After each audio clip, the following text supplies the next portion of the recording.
How big is a clay grain? The answer sounds like a lab detail. It is not. It is the variable that decides whether ground is firm or treacherous. And it is so extreme that your eyes cannot keep up. This episode is about the invisible scale of soils. A coarse sand grain reaches 2 millimeters.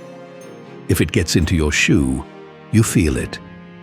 A clay grain is 1,000 times smaller than that. And from gravel down to clay, the distance is over 10,000 times. Our brain cannot process those numbers. Try it. A ping pong ball next to a refrigerator, 100 times apart. You can see both at once. Now put the ball next to a tall building. To take in the whole building, you step back, and the ball disappears. We are good at double, at triple, at 10 times. 10,000 does not fit in our eyes. Want to feel it? If a clay grain were that ping pong ball, a coarse sand grain would be a 20-meter building, and a piece of gravel, a 200-meter tower. That is why the characters in this series never appear at true scale. No screen would hold them all. And there is a stranger consequence still.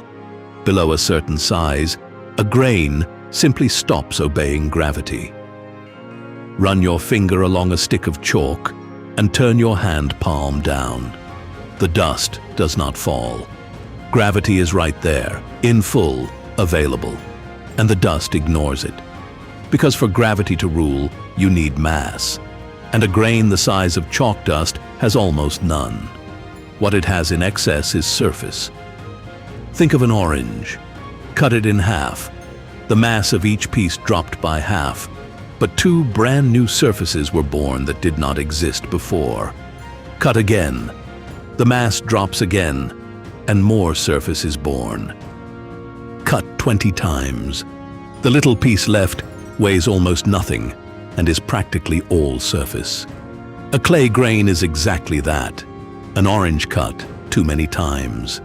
Except the one holding the knife was nature, over millions of years of weathering. With plenty of surface and almost no mass, what rules it is no longer gravity. It is electrochemical forces, attraction between charges on the grain's surface, films of water, bonds between neighbors. That is the most important boundary in soil mechanics.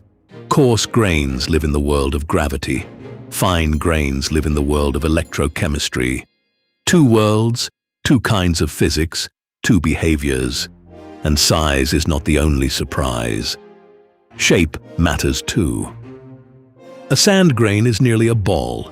It rolls, slides, finds support. Clay, on the other hand, is a platelet. 2 large dimensions and almost no thickness. And there are organic soils with fiber-shaped grains, true spaghetti. Shape also tells a biography.